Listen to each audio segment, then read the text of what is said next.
All right, I am talking today with Audrey Assad for the Lament of Hope blog. Audrey Assad is a singer and songwriter, and we are speaking with her today. Hi, Audrey. Good seeing you today. Hi Danielle. Thanks for having me. You're very welcome. So, Audrey, tell me, kind of start out with kind of a fun question. Is there an animal that you think your personality is like? Oh, wow. I can't remember the last time someone asked me that question, although that has been asked before, and I think it's probably different than it would have been then. Um, a turtle? A turtle. I like my home and I move very slowly. So that is the closest one I can come up with. I think turtles is right. Move slowly in like what you do, or like physically move slowly? In what I do, like making decisions, that takes me a long time, sometimes way longer than I wish it took me. And then I do feel like I'm a very home oriented person. I love to travel, but I love being home more than, anything really. So turtle comes to mind.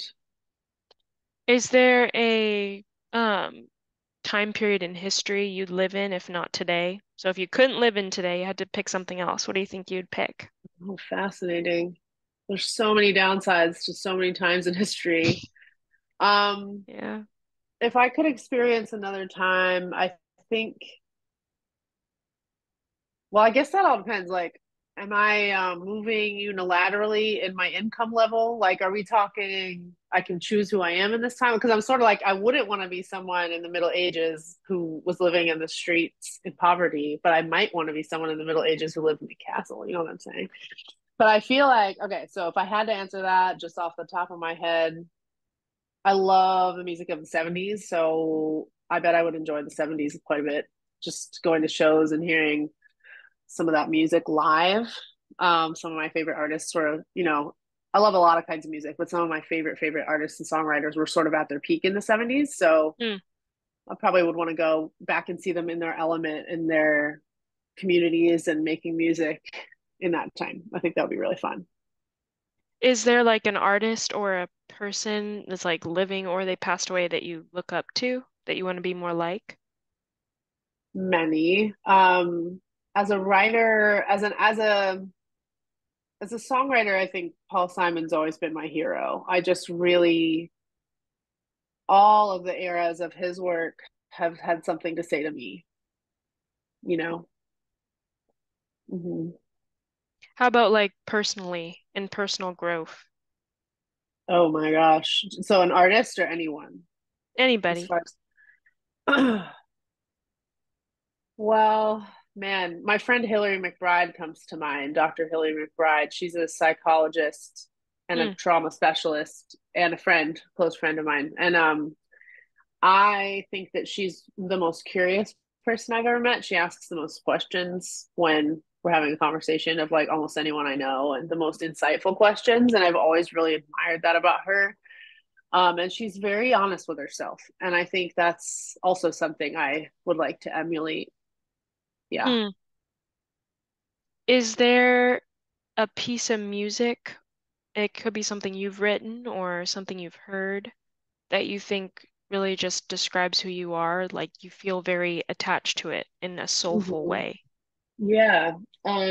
There's a song on my 2018 album. There's two. There's a few, but there's two of them that pop up the most. A song on my 2018 album Evergreen called Unfolding, which I wrote, I guess in 2016, probably while I was going through the beginnings of trauma therapy and stuff. And I was Hmm. really confused about myself spiritually and about the world spiritually and God and all of that. It was very confusing and kind of activating to my nervous system at the time. And Unfolding was really the most honest thing I'd ever written about that struggle I was sort of undergoing at the time.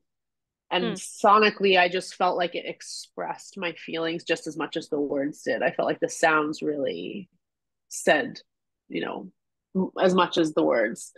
And then recently I released something called How About You, actually, like this past Friday. It was on September 29th for whoever's listening to this. But and that is, it's interesting. They almost feel like cousins to each other.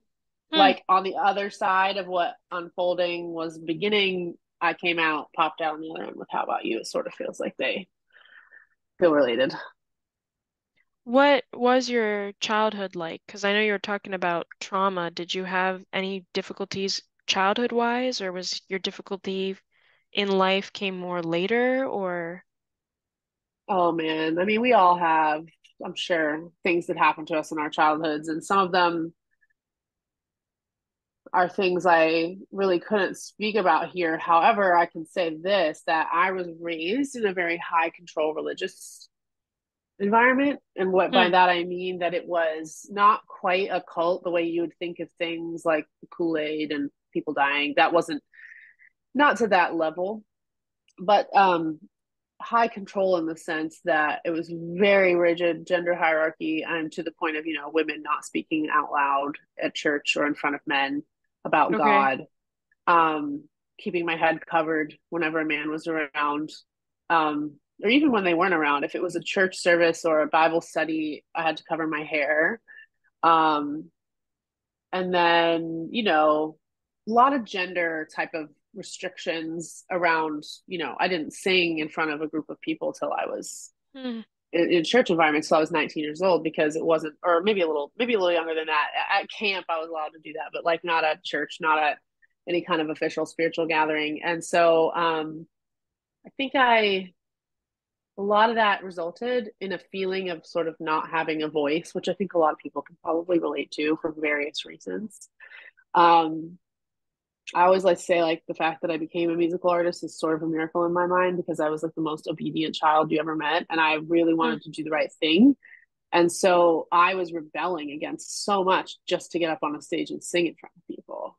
hmm, Um, and so a lot of that, I didn't really understand maybe how it had impacted me until it started to show up later in anxiety attacks and things to that effect.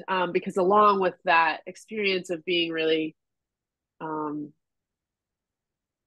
restricted, I guess, on the basis of my womanhood, um, for whatever biblical reasons we believed we had for that, I also was going through what I didn't realize was an undiagnosed case of OCD, but what it manifested as for my whole youth was sort of an obsession with a hmm, fixation on excuse me, spirituality, salvation, um, whether or not I was really in, whether or not I was really saved, whether or not God really loved me, hmm, um, would I be okay? And I would obsess over that and over other questions, similar existential questions, just things that would keep me up at night for hours and hours sometimes. And I would be obsessing over hell and, you know, all of this different. So I think that combined with the sort of high control environment maybe shoved some things under the rug for me that didn't really show up till later in life.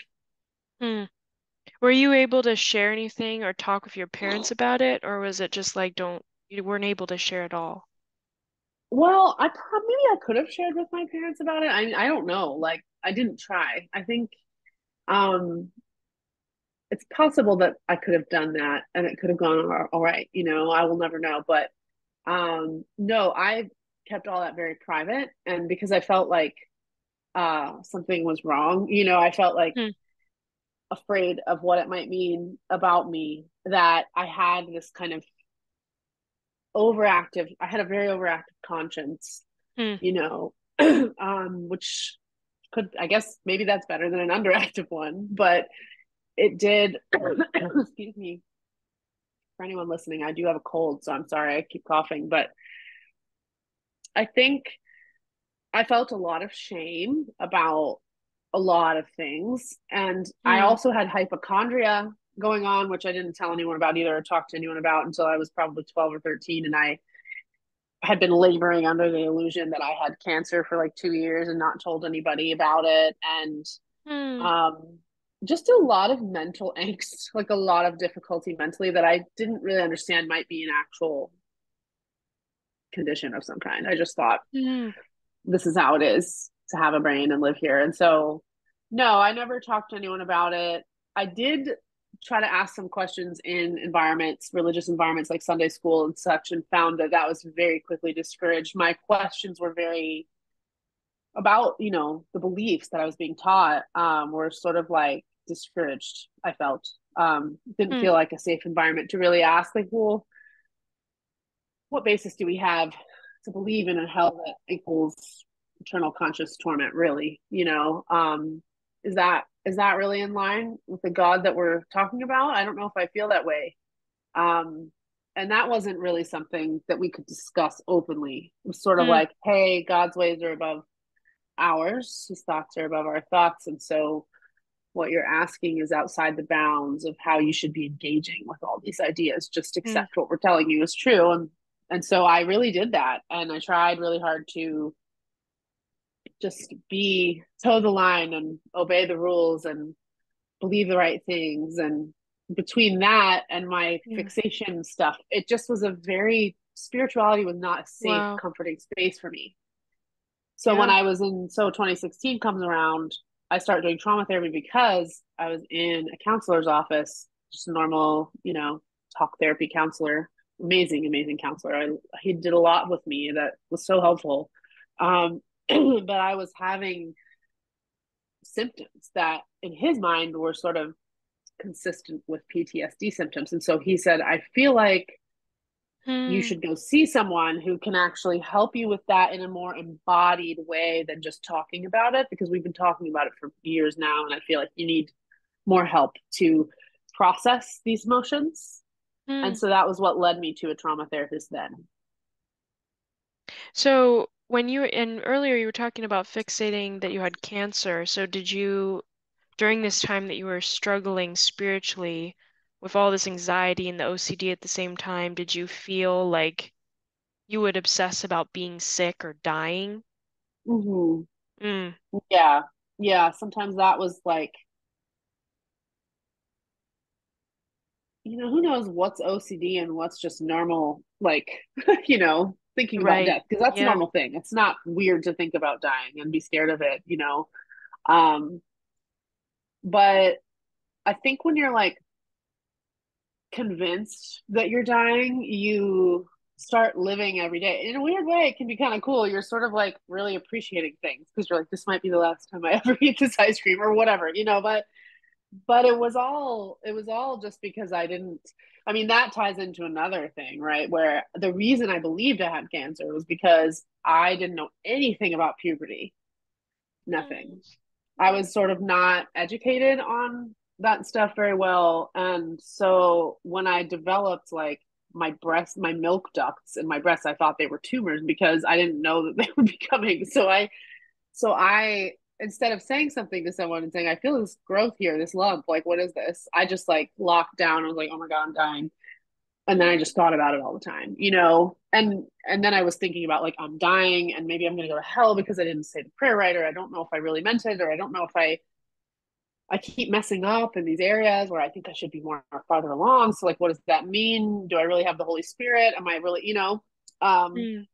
so kind of a cluster of things going on there, I think. That Yeah. is, but it's very relatable, I feel like, especially when you're young. I mean, there's a lot of things that can be hugely anxiety inducing. Um, Mm-hmm. and not always the best avenues to talk about them. Um, when did you find for yourself this kind of resolved? Or when did you start feeling like not so on edge all the time? Mm-hmm. Well, in some ways in my 20s and 30s, I was able to sort of mellow out, maybe in part because I left Plymouth Brethren behind, which was the religious environment of my youth. I was still a Christian and I was going to different types of churches, trying them out, Presbyterian, Baptist. Then I became a Catholic in 2007, right? I think it was 2007. Um, and that was the last sort of institutional landing place I had as far as in Mm. Christianity. And inside that, I did find a lot of healing because it was sort of more physical and less. I mean, you can get very thinky and heady with Catholicism, but at the end of the day, you're going to mass and it's just about showing up to do it. You sort of this is worship, is to show up and do this. If you've done that, even if you've done it imperfectly, you've done it, you know. On the other hand, there's also reconciliation and confession in Catholic teaching, and that, oh, That's I'm my having a, alarm. it's a test of the national wireless and Oh, okay. you got one too. Yes. That startled me. Whew. Okay. Okay, Keep let me going. try again. So yeah, so I think on the one hand, Catholicism offers simplicity to me that helped me a lot, which is like show up, take the Eucharist, be here, get the sacrament, and that's it. That's what it means to be here. On the Okay. other hand, there was also, so there's something physical to hold on to. Like I believed at the time that that was like the real presence of Jesus, and so it was an easy way for me to settle my mind because I didn't have to think like, oh, I have to pray this prayer correctly in order to achieve this right Mm, relationship. That it freed me in a way from that. So I started to feel a little bit more mellow around that kind of thing. However, then it was like confession entered into my life, and it's like make an account of your sins to the priest and say everything that you feel is like amiss with you.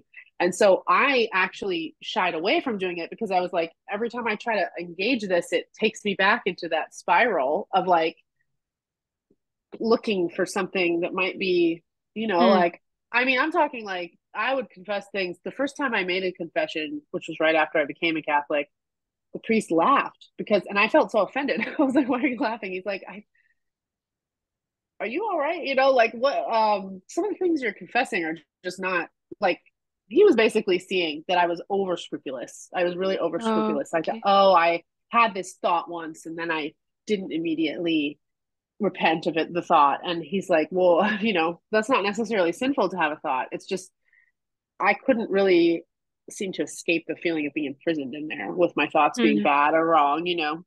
And so that there was a mellowing that happened in that season, but also it wasn't perfectly gone, that's for sure. And then I would say when I started to do trauma therapy, so much came to light about my upbringing that I didn't really understand how it had impacted me. That once I started to do some physical work around it, because it's not just in your mind and memories. Your body has, I believe, my experience has been that my body holds those things just as much as my yeah. brain. Hmm. And so doing more embodied therapy really helped. Like it really started to begin to relieve the symptoms I was experiencing. Because at that time, when I started doing that, I couldn't even really walk into a church building without having a panic attack at that time. Mm, And that was complicated because I was playing in churches full time for a living. So I had to cancel a lot of shows because I could not do my job and do my work, and what I was passionate about doing. But I was also starting to sort of experience that through doing trauma therapy, I realized like all the mm, beliefs I was raised with were sort of forced upon me. I didn't really have a chance to really ask any questions about it. Or if I mm, did, it wasn't received well. And so then I began to ask those questions while I was a professional person in ministry, um, which is very complicated and difficult to mm. do because you just don't want to. I did not ever want to be inauthentic, and at the same time, I didn't feel like I could really be that open about what I was experiencing because I think, and I rightfully, I think, thought it would freak people out, which it did. Yeah. Um, some people really understood it.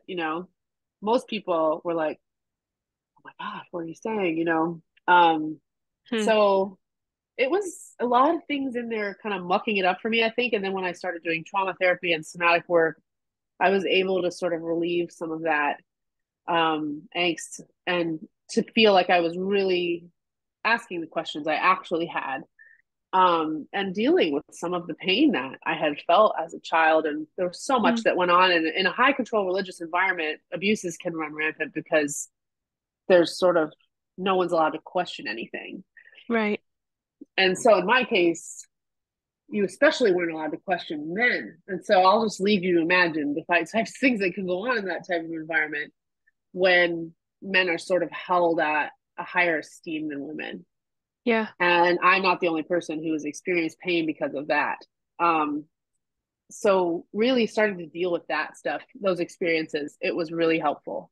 Um, not it didn't take everything away, but definitely sort of kicked me into a new season of life where it wasn't quite so intense. Yeah. So how do you define womanhood now? So seeing what it was defined for you then, Mm, how have you seen it now that you're older and have processed all these things? mm. I think I'm very much in process on that too, but just because, historically womanhood has been defined by a biological definition. Now we're living in a time where all of that is up for discussion.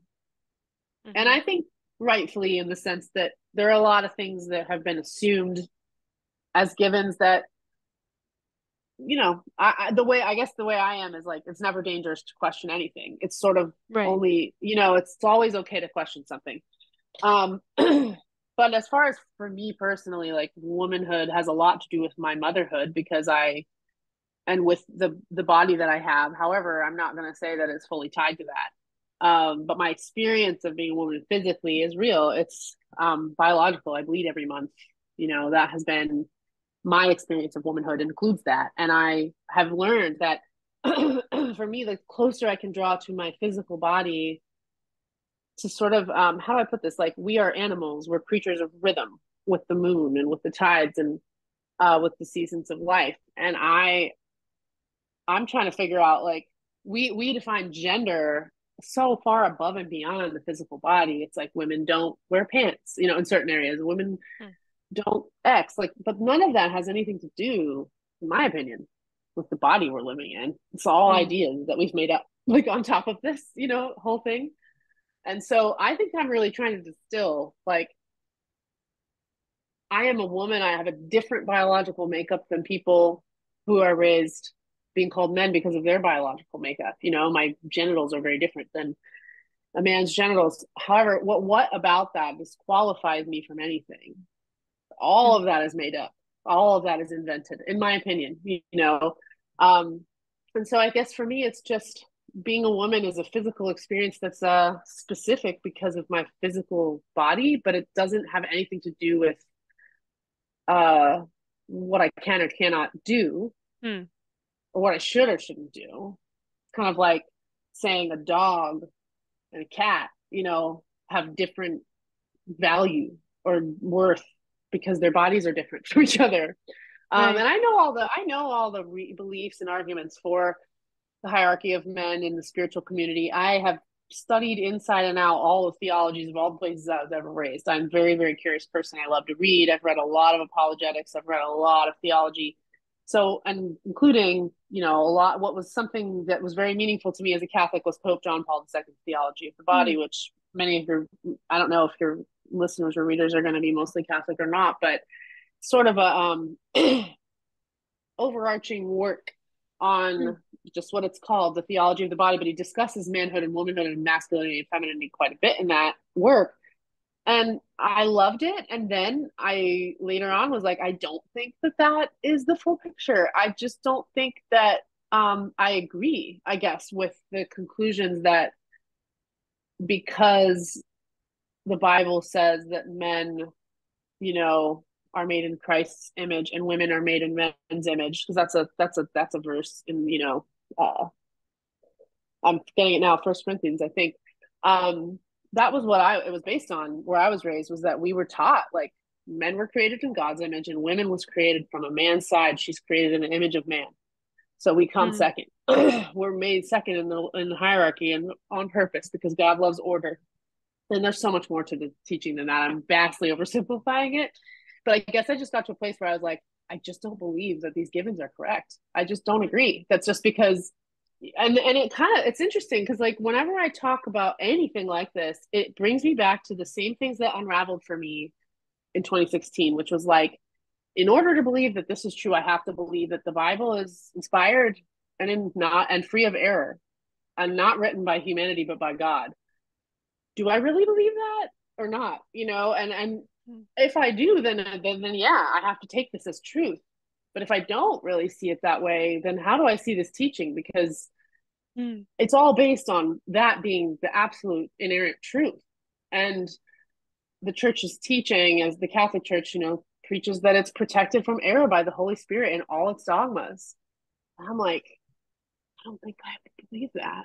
I Mm, don't think I believe that's true. And it took me a long time to get to the point where I was willing to say that out loud because I'm like, mm, this feels like I'm basically saying the thing that everyone's afraid I'm going to say, because for all those years I was starting to hint about my spiritual journey and people were like, wait a minute, what are you saying? And I'm like, well, I don't know yet. But really, what was happening is I was like, all the fundamental givens that lie under all this teaching, that undergird all this doctrine and practice and theology, that's what I don't know if I believe. And so, if I don't believe those things, then everything else falls like a house of cards pretty fast. mm, As far as doctrine goes, I still see so much beauty in the Christian tradition that I'll never be able to get rid of that, what it mm, gave me and what's still beautiful about it. But I just don't accept the givens. They don't make sense to me and I don't believe in them. So it's kind of like, yeah, so being a woman is work in progress. I don't really know what that means. And I think a lot of people find that scary. It's sort of like, oh, I don't know. People find boundaries and rigid beliefs comforting, which I get. But yeah, I think I'm kind of rebuilding everything in mm, a wide open space, including what it means to be a woman. But I don't really have any conclusions. Just kind of mm. figuring it out. So what does life mean to you right now? What do you think living, being means exactly? hmm.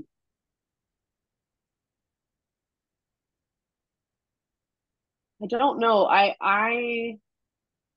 There's a lot of different beliefs out there about what happens when we die, Christian and otherwise. And so, depending on what you believe about that, that can impact what you think it means to live. If you believe in reincarnation being the model, which is that you show up over and over till you've learned your lessons that you're supposed to learn, then that's what it means to be alive. If you believe that hell and heaven exists and being with God forever depends on what you do in this life or what you believe about God in this life, more accurately for most people, then that changes what you think it is to live, what the purpose is and what your whole point is. Well, absent of those things, I've really come into touch with how brief this life is and how important it feels to me that I just experience it with as much presence as I can. Mm, Because I don't know that I do get to live after this. I don't know if I get to live again or live in eternity. I don't know if any of that's true. And I don't think I'm ever going to know that while I'm here. And so for me, it's like not missing it has become the point. Like, just don't miss my life by bogging mm. myself down and worry and stress and anxiety and work and missing my children, missing playing with them, missing being outside and being present with nature. Like, I think hell is modern life has a lot of hell in it, dude. Yeah. Staring at screens all day, doom scrolling, missing life because we're just watching it through a window made of pixels. So for me, the purpose of being is really to experience it with my eyes open, with my senses open, with my presence, Mm. and to love and beyond that, I think learning to love myself and other people well, just leaving the world a better place than it was when I found it. Right, all those cliches. I mean, I'm like, I don't really know what else there is. So to me, that's become enough. I think. What do you find really hard about living? Like specifically in this season, because you were talking about so many hard things growing up. But for you right now, what do you find really hard? Oh my god. And I know there can be many things, Oh, so there's you so could many just pick things. one, or if you want Yeah. to pick some.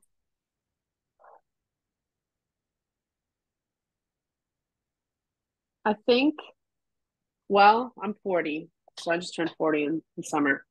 And, I guess people go through something at this age, like so here, around this age.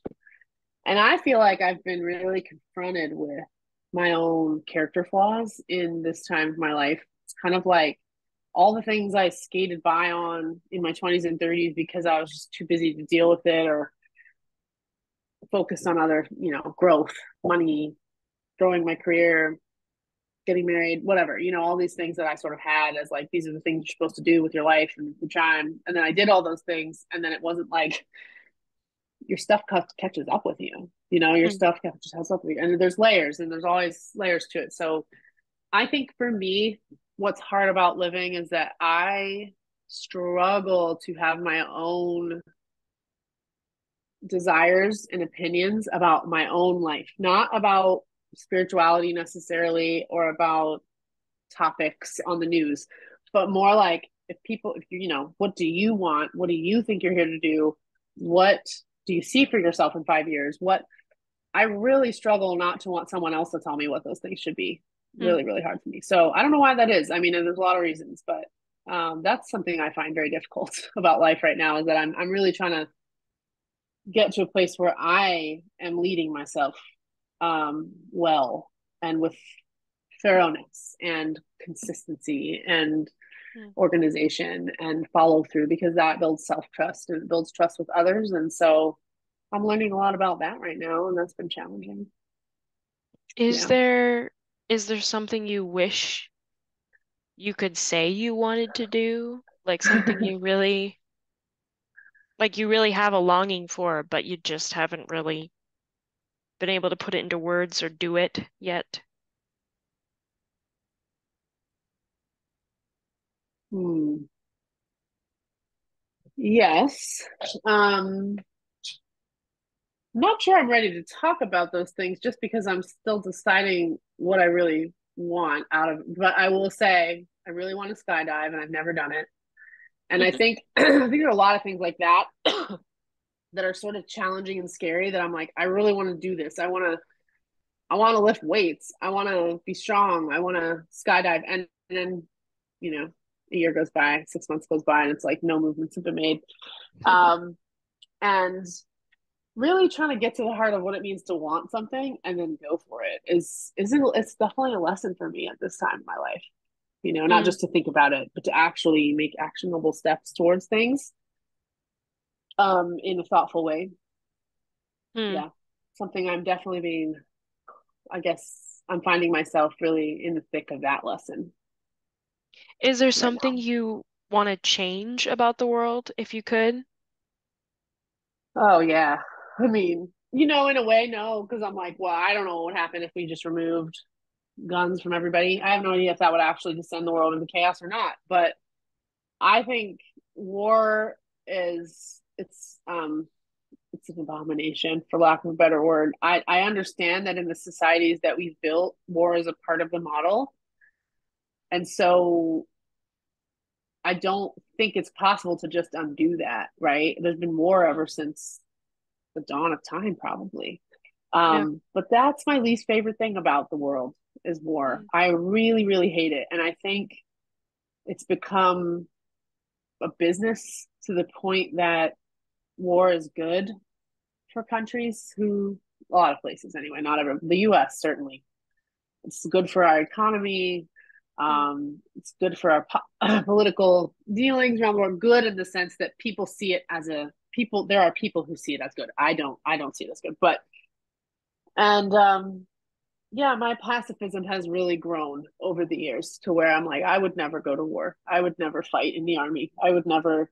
I respect people who do. I understand it's not that simple or black and white, and I understand that. And I have friends that have served in different places, and I'm not like judging them for that. But for me, I'm like, I can't participate in a war like that. Mm. That's not something I feel safe to do, clean in my heart to do, I guess. So I think if I could change one thing, it would be that the world would be free of war. I would really love that. It'd be Is it awesome. particularly the fact that people die, or is it just the weapons that are used? What is the very egregious aspect of it to you?